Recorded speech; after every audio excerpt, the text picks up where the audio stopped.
Hello students, welcomes again in maths class. In previous class we discussed about determinants, value of determinants of order 3, 2 and 1 and minors and cofactors.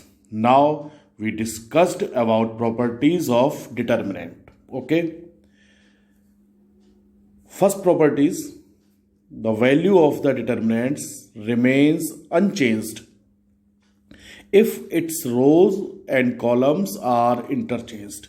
यानी अगर किसी भी determinant में रो और column को interchange किया जाए तो उसकी जो वैल्यू है वो चेंज नहीं होनी है, सेम रहनी है. For example it is symbolically write Ci goes to Ri, where Ri ith row and Ci jth row. For example, delta is equals to this y expansion, the value of delta is equals to 5. Now y interchanging rows and column, first row first column and second row second column. Clear? So 2 3 then 2 3 1 4 1 4. Y expansion 2 4 8 minus 3 is equals to 5. Clear? From first and second clearly delta is equals to delta 1. तो student अगर किसी भी determinant में रो और column को interchange किया जाए तो उसकी वैल्यू चेंज नहीं होनी है, सेम रहनी है. ओके. इस प्रॉपर्टी का यूज कहां करेंगे क्वेश्चन में पता चलेगा. क्लियर? अपन को फिलहाल याद रखना है कि ऐसा हो सकता है. Okay. Second property, if any two rows और column of a determinant are interchanged then the value of the determinant is multiplied by minus 1. It is symbolically write Ri goes to row j, Ci goes to Cj. Ri goes to Rj, interchanging of rows and this interchanging of column. Clear? यानी अगर किसी भी determinant में कोई सी दो रो को अगर interchange कर दिया जाए या कोई से दो कॉलम को इंटरचेंज किया जाए तो वैल्यू का साइन चेंज हो जाना है. अगर वैल्यू पॉजिटिव है तो उसकी वैल्यू नेगेटिव हो जानी है. Clear? For example delta is equal to this. Clear? Expansion along R1 the value of determinant is equal to 5. Clear? By using property second R2 goes to R3 and R3 goes to R2, यानी R2 और R3 को interchange करें then delta 1 is equal to, अब R1 जो था वो तो as it is रहा 210, लेकिन R2 और R3 को इंटरचेंज करना था तो सेकंड रो है वो थर्ड रो बन जाना है 1 2 -1. तो यहाँ थर्ड रो 1 2 -1 एंड जो थर्ड है 102 वो सेकंड रो होगा 1002. After expansion delta 1 is equal to -5. Clear? From first and second delta 1 is equal to minus delta. Okay. तो अगर कोई से दो रो या कोई से दो कॉलम को इंटरचेंज करें तो जो वैल्यू है उसका डिटर्मिनेंट की जो वैल्यू है उसका साइन चेंज हो जाना है. प्लस है तो माइनस हो जाना है और माइनस है तो प्लस हो जाना है. Clear? Now property third, if any two rows और columns of a determinant are identical बोले तो अगर कोई से दो रो या दो कॉलम के एलिमेंट्स कॉरस्पॉन्डिंग एलिमेंट्स सेम होंगे then the value of determinants is 0. Clear? किसी भी डिटर्मिनेंट के कोई से दो कॉलम या कोई से दो रो आइडेंटिकल हैं. आइडेंटिकल मींस कॉरस्पॉन्ड दोनों रोज के या दोनों कॉलम्स के कॉरस्पॉन्डिंग एलिमेंट्स सेम होंगे तो value of determinant 0. For example delta is equal to this. First row 1 2 3, second row 3 1 0, third row 1 2 3. तो फर्स्ट और थर्ड रो आइडेंटिकल है. y expansion along R1 delta is equal to 0. Clear? R1 and R3 are identical. तो अगर कोई से दो रो या कोई से दो कॉलम आइडेंटिकल होंगे तो value of determinant is equal to 0. Clear? Fourth properties, if the element of a rows or column of a determinants are multiplied by a scalar, then the value of determinant is equals to same scalar times the value of the original determinant. Means अगर किसी भी determinant के किसी रो या किसी column में किसी scalar quantity से मल्टीप्लाई किया जाए, किसी रो या किसी कॉलम में किसी भी स्केलर क्वांटिटी से अगर मल्टीप्लाई करते हैं तो जो वैल्यू ऑफ डिटरमिनेंट्स है वो भी उसी स्केलर क्वांटिटी से मल्टीप्लाई हो जाएगी। Clear? For example, delta is equal to this, then the value of determinant y expansion 9। Clear? Now delta 1 a determinant obtained by multiplying the elements of R1 yk, clear, is equal to this, first row के सभी elements को k से multiply किया, k 2k 3k, then value of delta 1 y expansion along RC3 is equal to 3k into 1 plus 2 यानी 9k। Clear? Delta is equal to 9, then delta 1 is equal to k into 9 या k into delta, delta 1 is equal to k into delta. Clear student? यानी अगर किसी भी determinant के किसी रो या किसी कॉलम में किसी स्केलर क्वांटिटी का मल्टीप्लाई करेंगे तो उसकी वैल्यू भी k से उसी स्केलर क्वांटिटी से मल्टीप्लाई हो जाएगी। क्लियर? एग्जांपल देखते हैं।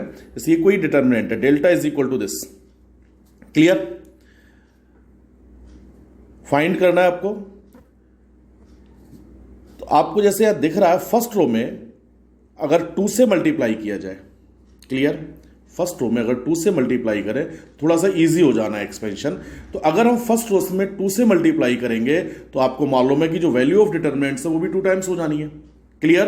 तो बैलेंस करने के लिए हम अगर ये ऑपरेशन यूज करते हैं कि किसी रो में किसी स्केलर क्वांटिटी से मल्टीप्लाई करें तो उसी स्केलर क्वांटिटी से डिवाइड भी करना होगा।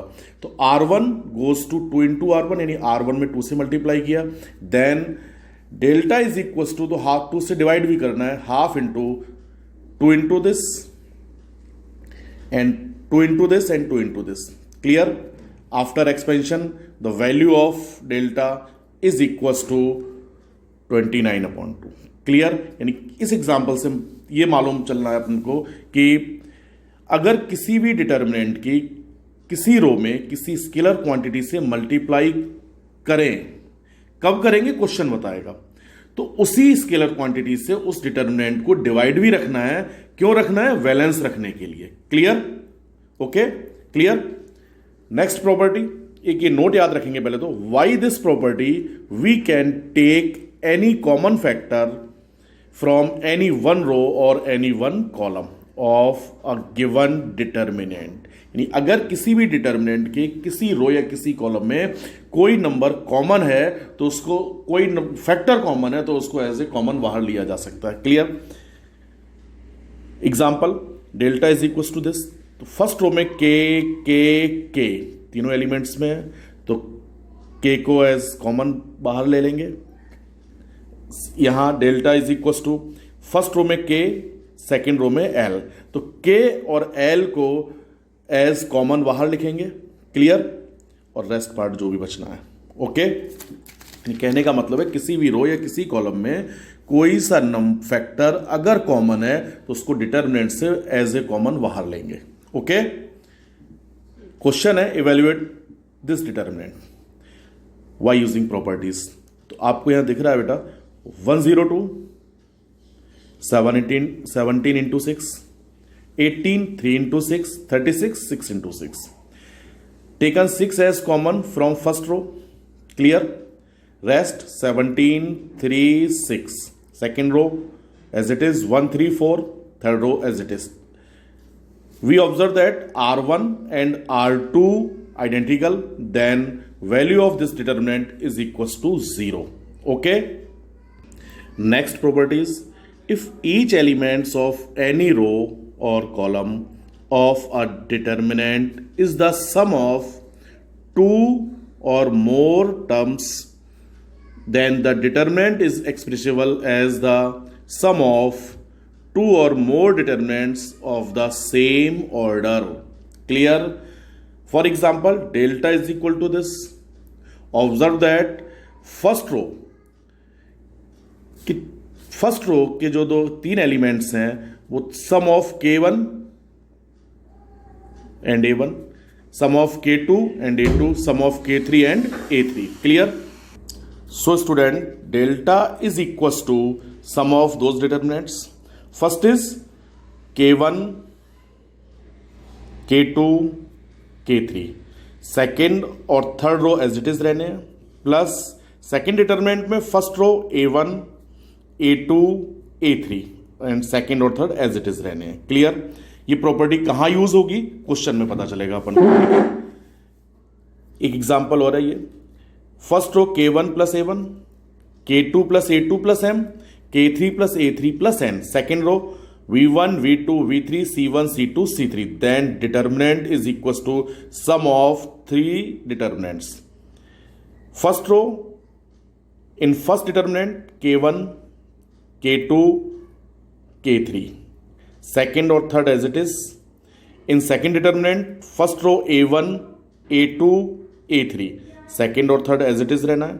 In third determinant, first row 0, clear, M and N, और सेकेंड और थर्ड एज इट इज रहने हैं। क्लियर? एक एग्जांपल है, prove that this is equal to 0 by using properties. LHS student, second row जो है sum of two numbers, this is A plus 2x, B plus 2y, C plus 2z, तो this is equal to sum of two determinants. First row ABC, second row ABC, and third as it is. In second determinant, first as it is, second row 2x, 2y, 2z, third as it is. Clear? This determinant is equals to 0 because R1 and R2 are identical, and taken 2 as common, then this is equals to 0 because R2 and R3 are identical. So this is equals to 0 is equals to 0. Hence proved. Clear? Last properties. If we apply the operation Ri goes to Ri plus KRJ, या Ci goes to Ci plus Kj. Clear? Then the value of determinants remains same. इस property को next class में explain करेंगे। Okay student?